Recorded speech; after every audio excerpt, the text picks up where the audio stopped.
The question why expertise has failed requires us to consider the possibility that it didn't fail organically. If you think about the market and the way it works, the fact that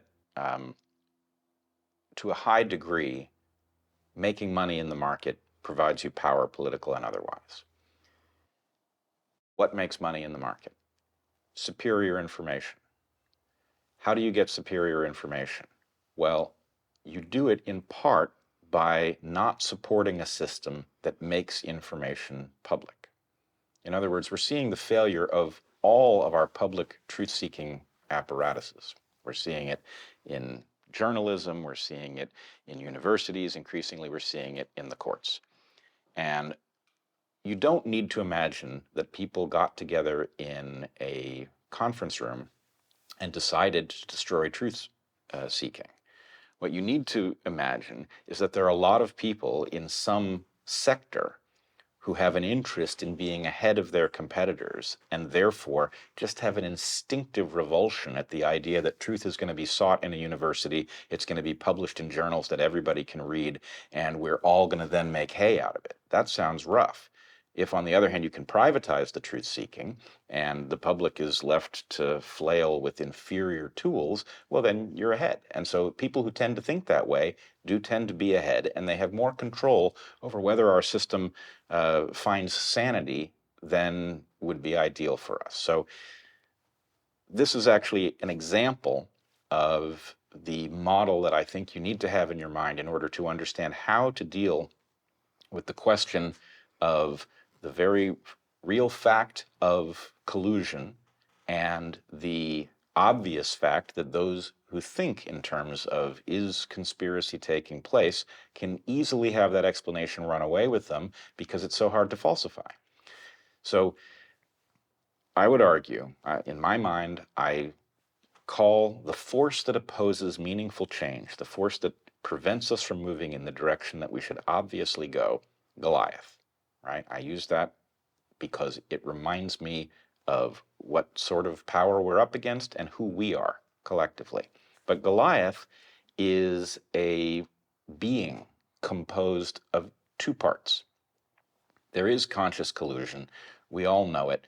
Anytime a corporation gets together and decides on a strategy that it doesn't share publicly, it's involved in a kind of collusion, albeit legal in many cases. But there is secret agreement to move in a direction that is in the interests of some party at our expense. And then there are also emergent properties. That is to say, a bunch of firms that are not in conversation with each other may have a united interest in freezing the public out of its ability to know what's going on.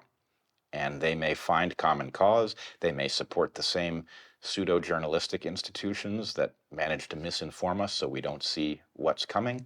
So in my mind, we have some ratio. What percentage of what we are up against is actually conscious collusion, and what percent of it is emergent? And I don't know the answer.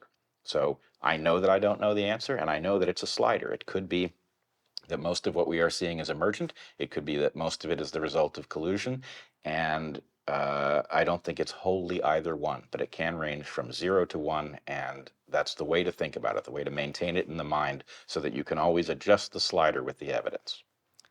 If I can add, we were just talking earlier this week actually about sort of where people seem to be ahead or where corporations seem to be ahead.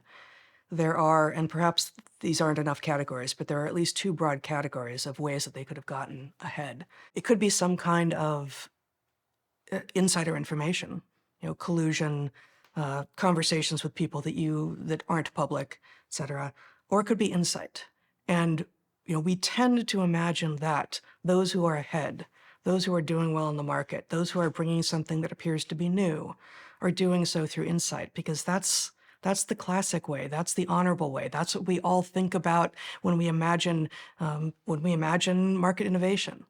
But innovation sometimes isn't innovation at all. So if we split that into these two categories, and within that one category is both the categories that Bret is talking about, but we have insight and we have insider information. We have rent-seeking, Yeah.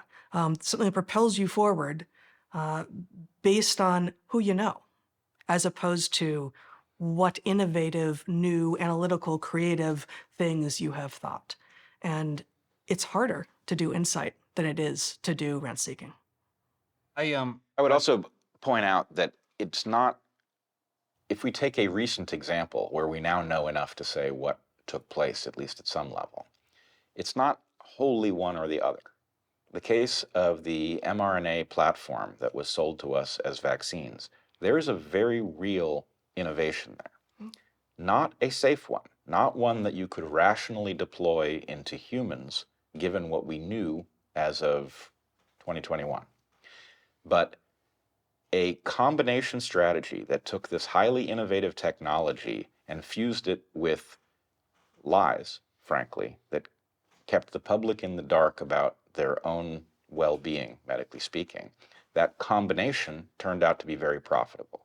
So it's not right to say there's no innovation there. There is.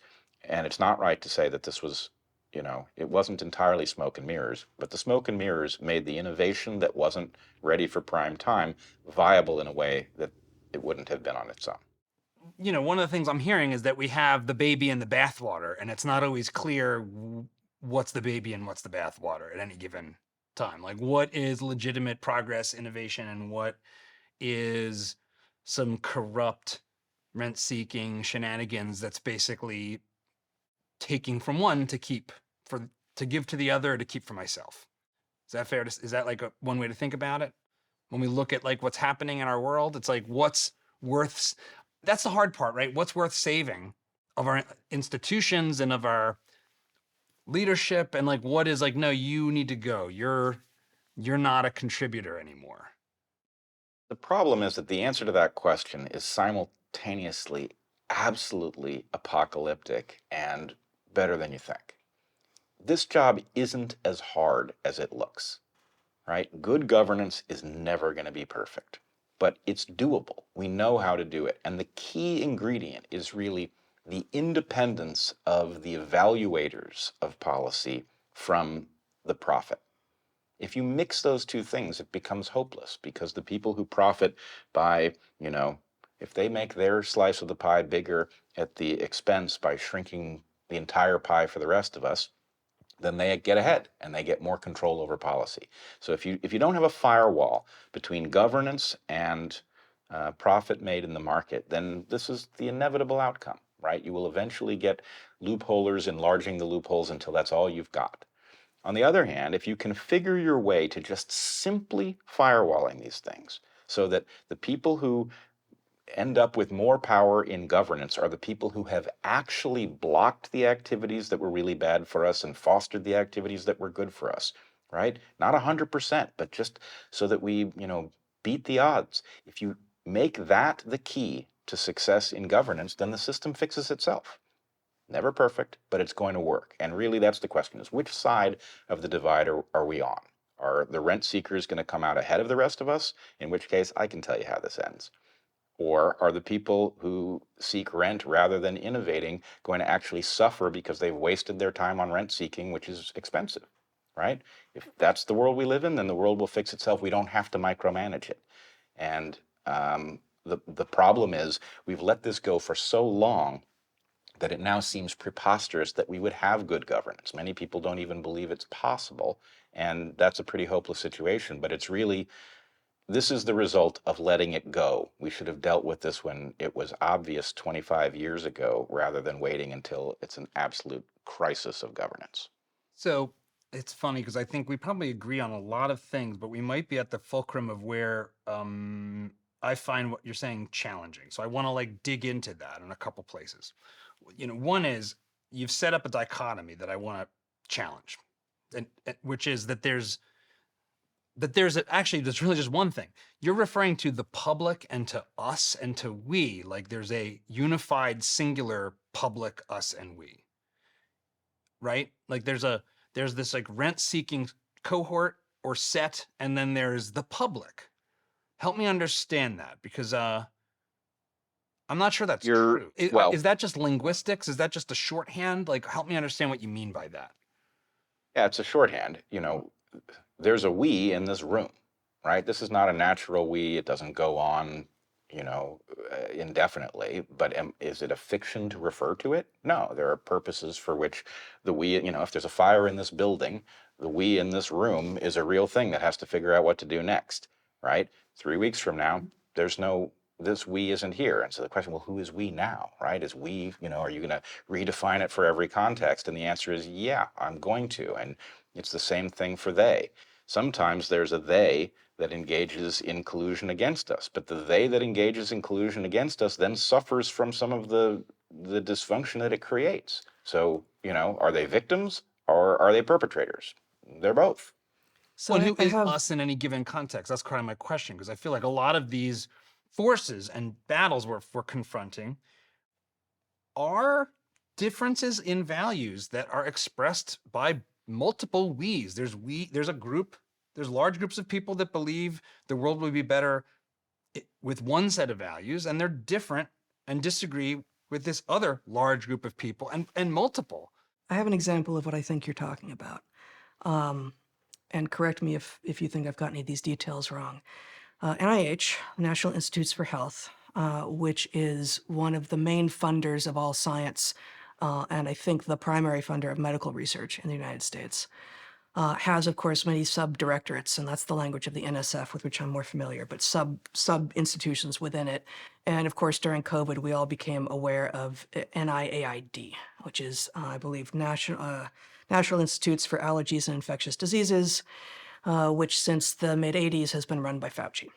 And that was public knowledge, but not widely known before COVID. And one of the major things that Fauci turns out to have done early in his tenure as head of the NIAID was to welcome in, this is a public granting agency, which means that taxpayer dollars are going to fund research that the people who are hired by the NIAID and who are brought in as peer reviewers of grant proposals understand to be in the public interest for that research to be done. One of the main things that Fauci did was to effectively begin to privatize NIAID by formalizing relationships with corporations, specifically pharmaceutical companies. And what that changed was, whose interest is this research in now? When the money is coming from Pfizer, how can we be sure that not just, it seems obvious that you don't want Pfizer involved in dictating what the answers are to a question as to whether or not the drug that they've spent $1 billion on R&D is safe. That's obvious.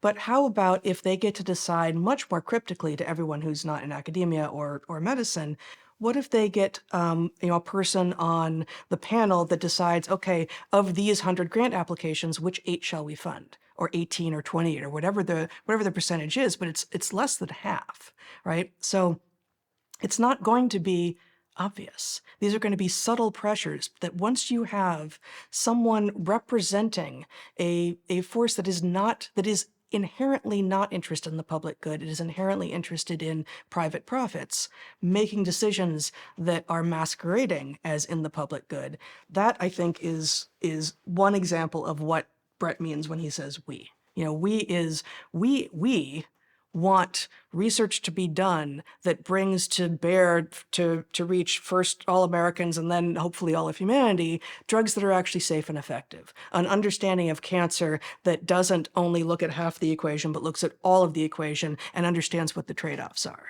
And when you have entities that are being allowed to fund these institutions, which still claim to be public, which actually have an interest in only one kind of answer or one set of answers, depending on what it is that they've spent their R&D on, then you're no longer actually serving the public. If you like this clip, we've got more where that came from. Be sure to watch the full video, and don't forget to subscribe to the channel so you won't miss our new videos as they come out each week.